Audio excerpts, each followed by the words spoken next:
to open her remarks. Thank you, Ben. Panel members, ladies and gentlemen, thank you for the invitation.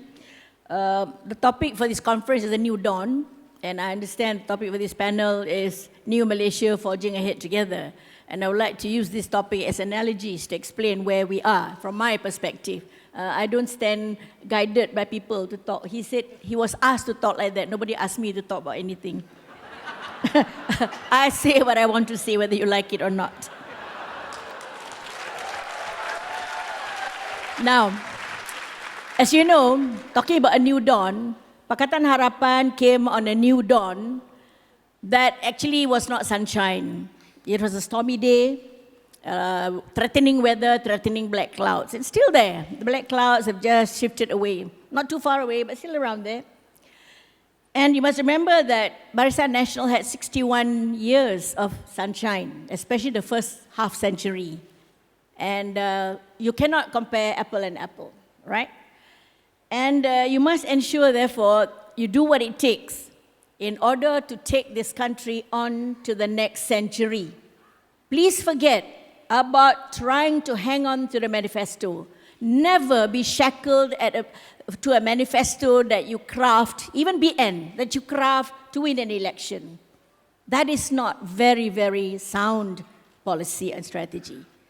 The manifesto won you the election, but you must remember the environment around us, especially the external environment, is so fluid, it's ever-changing, transformation in its own very essence, happening every day in all aspects. So how can you cling on to a manifesto that was relevant maybe 3 months ago? For all you know, tomorrow something develops in the global financial scene or whatever economic structure that forces us to actually do a complete revamp of how we see economic development strategies in the country. So the rakyat must be made to understand a manifesto is a manifesto. It's not the document or it's not the strategy that will take you beyond every 5 years of the elections. Pakatan Harapan should be a future-proof government, not government to fulfill a manifesto 100 days. That's the most silly thing. I told Tun Mahathir, why? Why 100 days? For heaven's sake, if you think about 100 days, we be kaput. I told him, you don't govern the country by 100 days. That's like a marriage. You're talking about till death do us part. If you measure a marriage by 100 days, my God, you never have a baby. You know what I mean? So, when you talk about having a party that is future-proof for any situation and any time, it means that you must look beyond general elections, beyond anything that you promise in any 1 year, any one budget for that matter, but looking at it beyond generations. And you must remember, that's what Barisan Nasional did in the first half century until towards the end. All right? Now, we must know that in order for Pakatan Harapan to be relevant and future-proof, your strategies, your approaches must be adaptable to the changing external environment, which will definitely impact the domestic environment. And so much been talked about new Malaysia. It's not a new Malaysia, it's the same blessed country, but it's a new Malaysians, where the majority rejected what they perceive and now has been proven as abuses of power and authority. You have people rejecting in the main xenophobic tendencies, you are you, I am I, we are we, either dividing us, being fractious about race, religion, creed, and so on, asking where your grandfather come from, who cares where your grandfather come from, we are all Malaysians.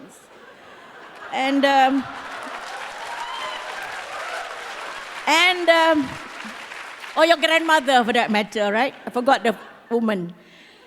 And people reject politics-centric governance. People now understand they want people-centric governance. There's a big difference between politics-centric and people-centric. Politics-centric is the one that goes year by year, especially party election to party election. Forget about general election. That's even sometimes more inward-looking. So we'd like to see Pakatan Harapan start a new culture of people-centric governance and go all the way, not change midstream and then get into trouble again. Then the new storm will come for you. Now, another analogy. If you say Malaysia is a vehicle, what you inherited is a vehicle that was a neutral, but on a slope. It was slowly sliding backwards in many ways, all right? I don't want to repeat, you can read all the reports. And then that's why you got the vehicle. Then you found that this vehicle was not in tip-top form. Some tires, the tread had gone, botak already, bald. He was talking about stomach, I'm talking about botak heads. Bald treads, tire treads. Some parts and systems of the car or the vehicle have been eroded, corroded, I don't know why. Because the maintenance people were not doing their job. And the drivers that drove the vehicle just couldn't care less. They drove whatever speed they liked. Didn't even stop for traffic lights. And so, when you had this vehicle that you inherited, Pakatan Harapan, you cannot, and the rakyat cannot expect to put in the key and then you just turn the key, ignite, and the car will accelerate. What happened? Because the battery is almost dead. The systems are bonkers, so you need a lot of pushing to get the car, like the old style, to get even the car back up the hill. Don't talk about starting. So this is where we're at now. But I'm glad that you fixed some batteries. I'm glad that this, what you call car systems have now been repaired. Not fully. I see it being repaired from my perspective. I don't know about the bankers, but I think... but what you needed to do, and you have done to some extent, is evaluate the repairs, put in the necessary new replacement parts, whatever it is that needed to be done to get this vehicle starting again. You're not going to go into fourth gear yet. Don't kid yourselves. You're now maybe second gear going into third. All right? That will take you at least some 100 miles away. This is to be realistic. If you say that you're not fourth gear ready to accelerate, I'll say no, not yet. But God willing, you will. And of course, to do that, you need the stakeholders in this country to come in and forge our common strengths, especially the diverse strengths that we have, in order to get the acceleration of the vehicle in reality. For example, who are the stakeholders? Of course, it's government itself. I don't want to talk about government. You know what you need to do. After all, you're all the experts here shaping all the strategies. Secondly, the stakeholders are the private sector, the ones who are sponsoring this conference, the ones who are all out there. Don't forget, they're not just sponsors of conferences. These are the people who are actually holding the biggest pillar of the government. Governments can come and go in one day through the vote after 61 years. But the private sector should never be allowed to be suppressed and go. And then will be a basket case in the whole global fraternity. Now, who are the stakeholders? The people and the private sector and all the other groups that make up, civil society and so on. That I just want to talk about the one major stakeholder that I'm very familiar with, which is the private sector. And I would like to just propose some strategies moving forward. One, use consultative approaches when you want to enunciate new policies and new measures. That's what we did before. We were successful because whenever you have a new strategy and you consult it with the relevant private sector, the stakeholders, they have a sense of belonging to it. And they accept it and they help to implement and get it, whether it is trading, whether it is investment, whatever. So the government must facilitate private sector effort, not be the constraining factor. And don't ever abuse and use the private sector for your own gain as government. It is wrong. Once you get them in line as partners, trust me, they will support you because they know you are there for them. All right? I am for you lah.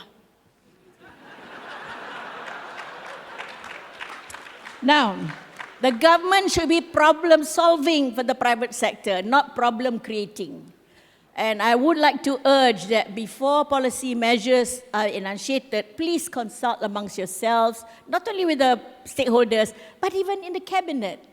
Don't let somebody announce something and get a public resentment against it. Even the cabinet didn't know. Even the Prime Minister not aware. Suddenly I decide to announce. In those days, my God, if you ever do that, you really get it lah. And then secondly, follow up on the education system. We always say this, revamp the education system. I would like to say that not just the education system, but any part of the system in this country that's got to do with skills and human resource competence. Not just education, polytechnic, skills acquisition and so on. So the whole thing must be revamped. And to revamp not according to what it is to murtabat, I know I hate this word murtabat. Murtabat bahasa, murtabat kan this, murtabat kan whatever. It becomes murtabak at the end of it all, you know. Too many answers or interpretations of how it should be. Agama must be Nomani, Melayu, macam-macam lah. So don't murtabak the education system. Get it to be in line with the imperatives in the global marketplace and what is needed in the industries that we are now trying to create in the country. And of course, when you talk about human skills and the competence, this is what the young need today. We don't want them to be irrelevant. Even with the degrees, they find we can't get a job. Yeah, when the universities and the institute of learning are teaching something that the private sector doesn't want. Why should we take these people? I have one little toe in the private sector. Why should we take into the companies people who can't contribute and add value? I don't care if you have a first-class degree. You're a first-class idiot. What's the point? And degree is paper. Much of skills come here, right? From here and here, not here. Okay? I don't know. But how can anybody guide me what to say, right? When these are the things I want to say. And then, of course, we talk about investing in education. Thank you very much. But make sure you qualify the word. People love to invest in education. It's like building super duper schools. The best of tiles to be used, the best of bricks, the best of Minangkabau-shaped roofs, whatever lah. That's where the contract cost goes. The system is not looked at. The same blankety blanks are teaching, the same blankety blanks are being taught. I don't want to use the word like you might say, she's so tough or rough. So investment is not in the mortar and brick. It is in the kind of teaching, system of teaching that is most effective and the content of the subject matter that is relevant. Please don't teach things that these young people find irrelevant in daily life and in the marketplace. I'm sorry, please review it. Now, I'm glad that there is a committee being set up by Mazli, but some of the people who I feel are competent to input are not there. Please look out for more. There are those. Come on. I don't want to be in anything. I'm just saying that you have to be. No. These are practitioners in the education industry who are exasperated because the curriculum are being shackling them. They can't go beyond this and that. Whereas in our time, my goodness, the curriculum was such that we're able even to learn French in school. Today, oh my God, you want to talk about French? I don't think it's in the vocabulary. No, so in other words, relook at exactly what is entailed in the curriculum and the methods of teaching. Yeah, I was sorry that Dr. Mahathir didn't become education minister. When he first told me he was going to be, I was so thrilled. I said, that's very great, sir. Good. And then 2 days later, I saw that everybody objected. Why? Why? The stupid manifesto stopped him, is it?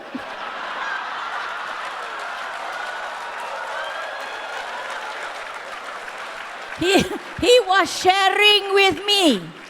This is where, you shackle yourself. You get the best brains to do it and then you shackle him. He was sharing with me, my idea is this. I was so excited. I said, thank good, sir. Very good. That's the way we should go.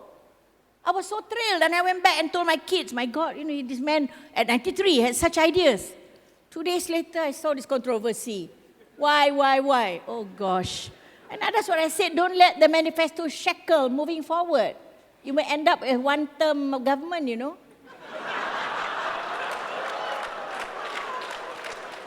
Now, another suggestion.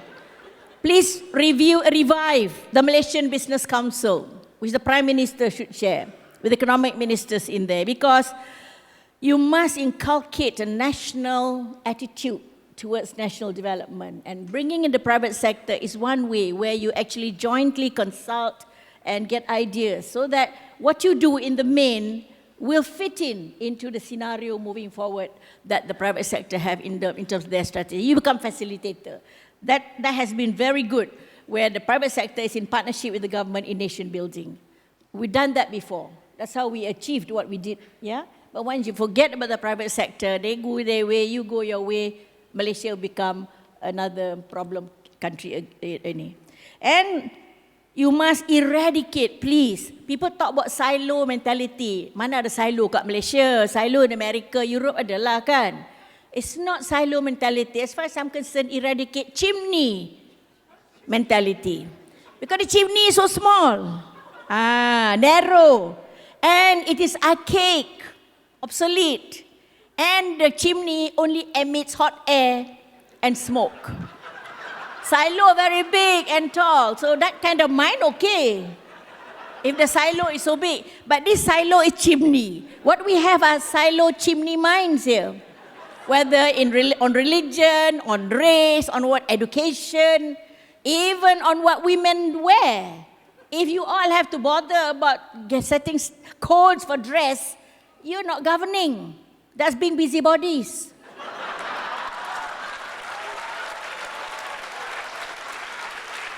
Previously, that's what they did. Previously, you remember the gymnast, Farah, excellent. We all watch her.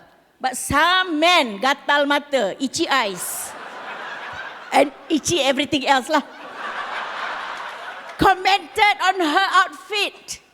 Here we are, enthralled by her super performance, international standard. These blankety blanks were looking at her outfit. Haram outfit. Who on earth watches gymnast outfit? When Michael Phelps swam and broke all those world records, no woman was looking at the swimming trunks.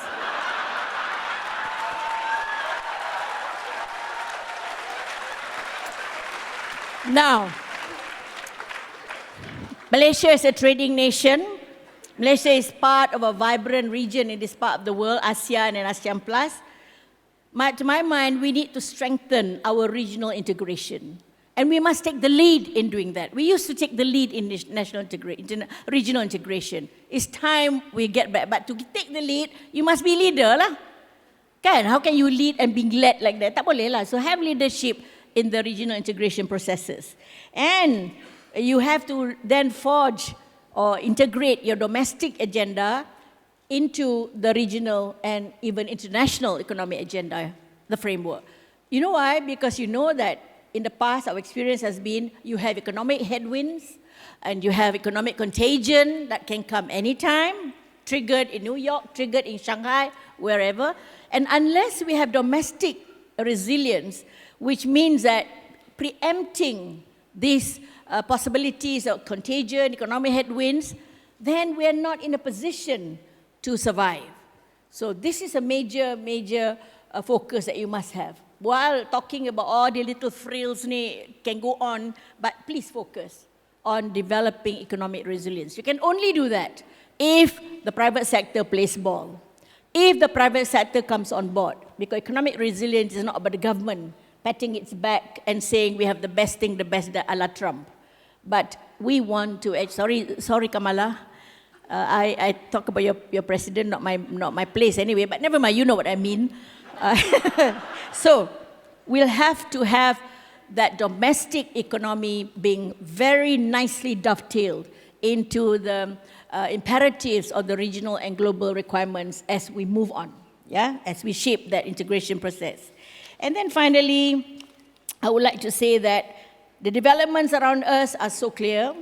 I hope that the government will soon launch the Industry 4.0, the new industrial revolution. I was told that MITI is in the process of launching it. Well done. So that's another thing, feather in your cap.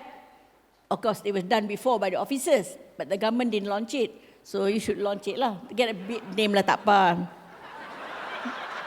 And then you have processes like disruption happening in the marketplace. You must prepare our people to be in the innovative mindset, to be able to disrupt in some areas of activity.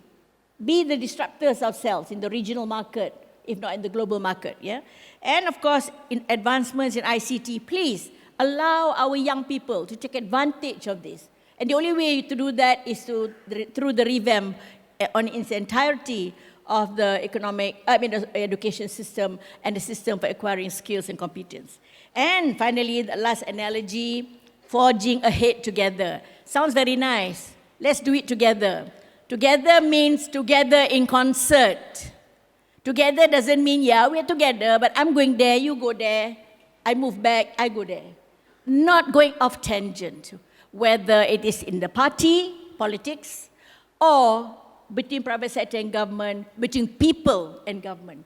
We all should be looking at what we want to do together moving forward. Of course, there will be dissenters, that's fine. Even in the family, you have 8 children, one of them will be a rogue, never mind. But we have, a drug addict or something like that, kan? So many, because the father too busy, so he doesn't take care of the kids, only the mother. So normally, if the father figure not there, the child might be a drug addict in school, or fail exams. And anyway, when we talk about forging together, this is the time to get that Malaysia Incorporated spirit being forged, that all of us are in Malaysia Inc. Of course, it is really manifested by partnership between government and the business community, but let us make this Malaysia Incorporated. That's why I said, Ketuanan Malaysia, a reality. Forget about who's tuan lah, come on lah, Tony tuan, I pun puan. Cannot say tuan lah, puan lah. Ben pun semua ni tuan ni kan. We're tuan in our own country, right? So please don't stop. Don't ever do this. Looking down at it because you're not from this kind of race. How do you know? I don't know whether I had Chinese ancestry or Indian. I don't know. My grandfather was very dark. My mother very fair.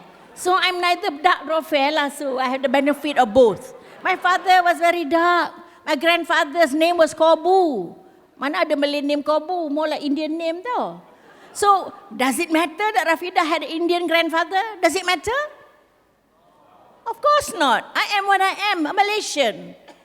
And if you want to talk about yourself a Malay, where's your country? A Malay has no country. If they ask to fill in, kebangsaan awak apa, nationality awak apa, you put the Malay. Mana boleh? Malaysia, betul tidak? So, that is the togetherness I'm talking about. Not happy singing songs together. That doesn't make you together. It's like a loving couple. Tender loving, kiss. Balik gaduh. No, I'm serious. Let's be honest with ourselves. Do you want to keep this Malaysia with the new hopes that we have? Closely knit family of Malaysians? Or do we want to go each our own way and go to hell with the country? Please, heaven forbid that happens again. We don't want that. Not happens again. We had May 13, we had all these problems. Not be and losing, I'm talking about, where we had May 13, that biggest disaster and strategy. Some of you not born, so you don't know what I'm talking about. But let's recall, what was it that drove our country into such problems? These are the things. So avoid it. So let's forge it together. And we're talking about forging together. Nobody should go off tangent if possible. You can not agree, but be constructive. If you see you're not pretty, tell me. But then tell me lah, why don't you enhance your don't know what with a new haircut, something like that lah kan? Don't just say condemn me, you ugly. That's not it. You can criticize the government, be constructive. Whether you're opposition, whether we're in government. Sometimes the worst critics are in the government, They just criticize because of political difference, and they don't even tell you what to do. So, same thing with private sector. When the government is not doing right, send them a little memo, and heart to heart tell them, this is not the way to do it. Tony, you won't mind, right, if they do that? Promise? No lah, nanti criticize, tender tak dapat. Nanti criticize, no more lah, favor-favor kan. Out you go, out you go. You must give room for people to voice the right opinion because the intention is good. But don't you criticize only for the sake of criticism. Criticize constructively. This is our Malaysia, and I would like to remind everybody, criticism must be constructive and not driven by politics, okay? And we are all here in our own little way and big way to serve people and country.